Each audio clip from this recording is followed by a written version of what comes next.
사실 이제 가임 기간을 저희가 이제 우리나라 풀이로는 가임 기간이지만 이제 영어로는 fertile window라고 해요. 그러니까 임신을 할 수 있는 윈도우는 우리가 창이잖아요.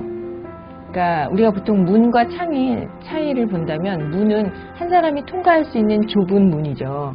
하지만 창은 옆으로 길어요. 그래서 창을 열면 더 많은, 옆으로 더 많은 경치를 볼 수 있고 더 많은 사람들이 창을 통해서 이제 우리가 만나볼 수 있는 거거든요. 그래서 윈도우라는 개념이라고 생각하면 우리가 임신을 할 수 있는 기회가 딱 하루, 거기에 고정되지 않고 양옆으로 길게, 그러니까 배란기 전과 후에 이렇게 걸쳐서 있다, 이렇게 기억하시고, 되게 배란이 되는 시점부터 5, 6일 전, 그리고 배란이 되고 하루까지 보통 이제 가임 기간이라고 되게 이제 넓게 생각할 수 있고요. 그래도 그 중에서 가장 피크로 잘 되는 기간이 언제일까 하면 최대 가능성은 배란 이틀 전부터 배란일 정도까지라고 보시면 됩니다.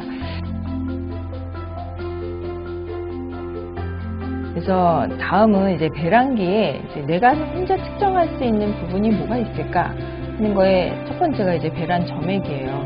사실 이제 배란기 점액이 배란 점액이 언제부터 나와서 언제까지, 그리고 배란 점액이 있을 때 언제 노력해야 될지, 이런 부분들을 다들 이제 사실 어떻게 보면 병원에 와서 점액을 체크해 드리기는 좀 어려우니까 이제 댁에서 스스로도 하실 수 있거든요. 그래서 배란기 점액에 대해서 좀 자세히 알려드리면, 배란기 점액이 왜 중요할까요?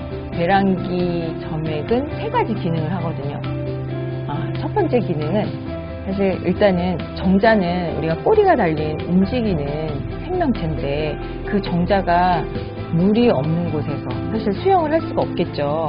그래서 운동성이 확 떨어져요. 그러니까 점액은 정자를 운반할 수 있는, 정자가 헤엄쳐서 달려나갈 수 있는 그런 공간을 마련해 주는 거예요. 두 번째는 일단 질내는 워낙 산도가 약하지만 산성을 띠고 있거든요. 그래서 질이 산성을 띈 것은 거기에 이제 외부에서 세균이 들어오거나 또는 뭐 바이러스든 어떤 감염증이 생기거나 염증을 저희가 방어해주는 굉장히 중요한 요소예요. 그래서 질이 약한 산성을 띠기 위해서 락토바실루스라는 그 균이, 우리가 보통 뭐 유산균이라고 생각하는 그런 균들이 실제 질내에 정상적으로 살고 있어요. 걔네들이 방어력이 있어야 우리가 또 염증을 방어할 수가 있는데, 이런 것들이 혹시 이제 산성만 있으면 정말 정자는 알칼리인데 정자가 통과하려는데 다 모든 환경이 산성이다. 그러면 정자가 힘을 잃겠죠. 그래서 점액은 알칼리화 되는 그런 환경을 만들어 주는 거예요. 질내에 정자가 잘 살고 잘 서바이벌 할 수 있도록. 그리고 또 마지막으로 세 번째는 이제 우리가 잠자리를 가졌을 때 정자는 굉장히 빠른 애들은 막 3분에서 10분 이 정도, 15분이면 벌써 나팔관을 확 뛰어가거든요. 근데 그때 항상 배란이 되는 게 아니잖아요.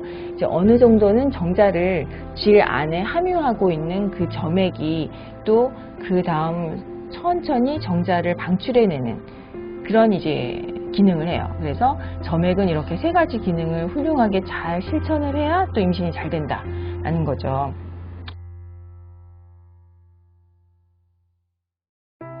생리 12일째 이제 저 배란기 보러 왔어요 하고 이제 초음파를 봐요. 그러면 그때 이제 날짜를 잡아드리는 그 순간까지 한 번도 잠자리를 안 하고 이제 배란기 잡으면 그날만 딱 노력할 거예요. 이렇게 하고 오시는 분들이 꽤 많거든요. 그런데 의학적으로 밝혀진 거는 5일 이상의 긴 금욕 시간은 사실 정자를 나쁘게 한다. 사실 최근에는 5일 이상의 금욕이, 과거에 이제 저희가 사실 희소정자증이라고 하면 정자의 양이 부족하거나 또는 밀도가 아주 떨어지시는 분들, 그분들은 그냥 자주 사정을 해내면 혹시 정액이 안 좋아질까 하는 우려를 많이 했겠죠. 그런데 희소정자증에서조차 정액을 자주 배출하는 것, 자주라고 하면 뭐 매일 잠자리를 하시면서 배출하는 것이 더 좋다라는 것이 이제 최근의 정설이에요. 그래서 이제 되게 궁금하죠. 두 군을 비교를 해봤어요. 매일 부부관계 하시는 분과 이틀에 한 번 잠자리를 하시는 분 했더니 이제 근소한 차이로 이제 매일 부부관계를 하시는 분들이 37%, 그리고 이틀에 한 번 잠자리를 가지시는 분들이 33%로 임신율이 좀 어쨌든 매일 잠자리를 가지시는 분들이 좀 더 높아진다라는 그런 이제 연구도 나오고 있고 해서 사실 이제 임신을 계획할 거예요 할 때 너무 배란기라는 그 시점에만 딱 타겟팅을 해서 그 전에 긴 분욕 시간을 갖는다거나 잠자리를 피하신다거나 하는 것은 절대로 정자한테 좋지 않다라는 거를 일단은 기억을 하시고요. 관계 후에 성공률을 높이려고 누워있는데 효과가 있나요?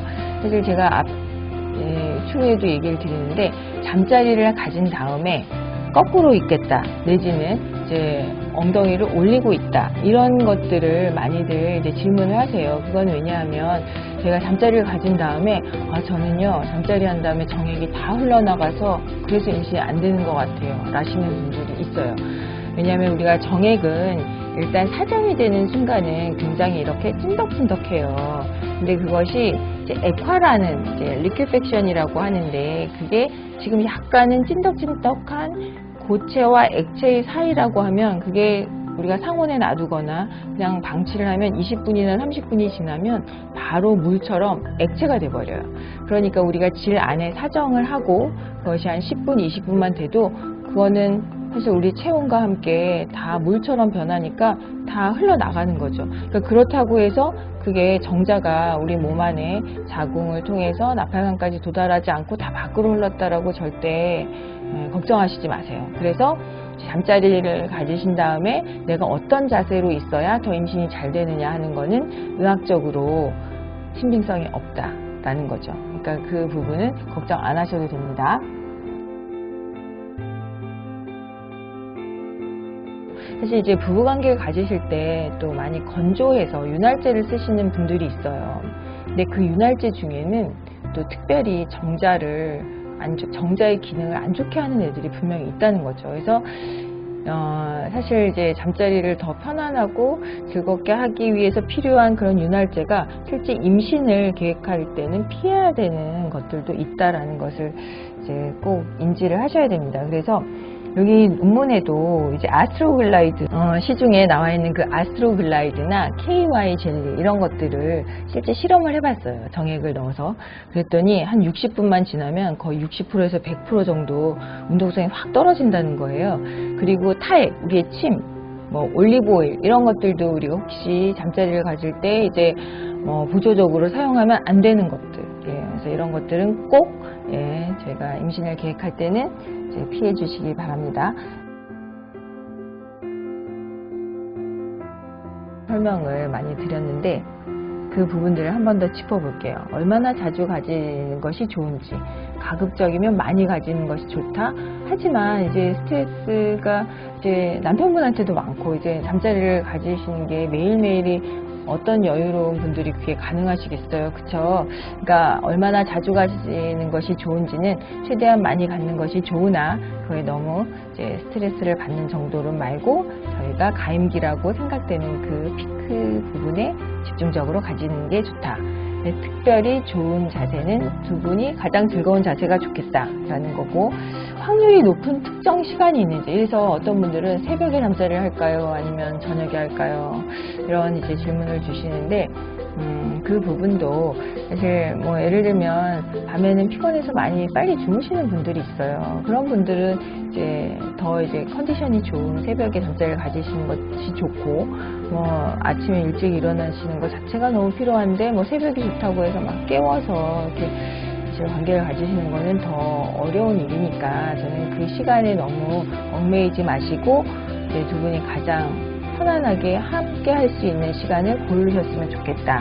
그리고 윤활제 등에 대해서는 제가 좀 전에 얘기 드렸고 사실 이제 정상적인 부부관계를 가지는 게 사실 임신을 계획할 때는 더 이제 심리적으로 압박이 되나 봐요. 그래서 남편분들이 이렇게 날짜를 잡아오면 못해요 라고 하시는 부인분들을 저희가 많이 만나요. 그럴 때는 사실 우리가 이제 병원에서 날짜를 짚어줬다 하는 거를 이제 가서 전하고 그러니까 숙제를 열심히 해야 되고 어떻게 보면 이제 아기를 갖기 위해서 그런 행위를 하는 것이 되게 부담이 되는 경우가 많이 보여요. 그래서 저는 이제 상담을 드릴 때도 병원에 가서 이날 꼭 이렇게 이제 남편분한테 전하지 마시고 사실 그 전에도 평소에 부부 생활은 정말 서로가 제일 가까이 있을 수 있고 서로를 제일 사랑해 줄 수 있는 시간이잖아요. 그런 시간을 평소에도 가지되 그때는 더 이제 부인이 좀 자연스럽게 다가갈 수 있는 그런 게 좋지 않을까. 그래서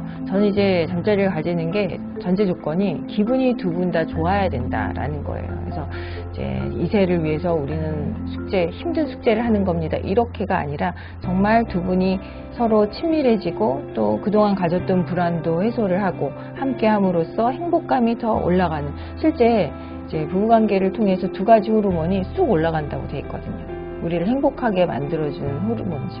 엔돌핀이랑 옥시토신. 네, 정말 잠자리를 두 분이 즐겁게 잘 가지시는 것이 아기를, 이세를 위한 것도 사실 좋지만 우리를 서로 행복하게 만들어주는 거예요. 그러니까 그 부분은 부담 없이 잘 이제 실천을 하셨으면 좋겠습니다.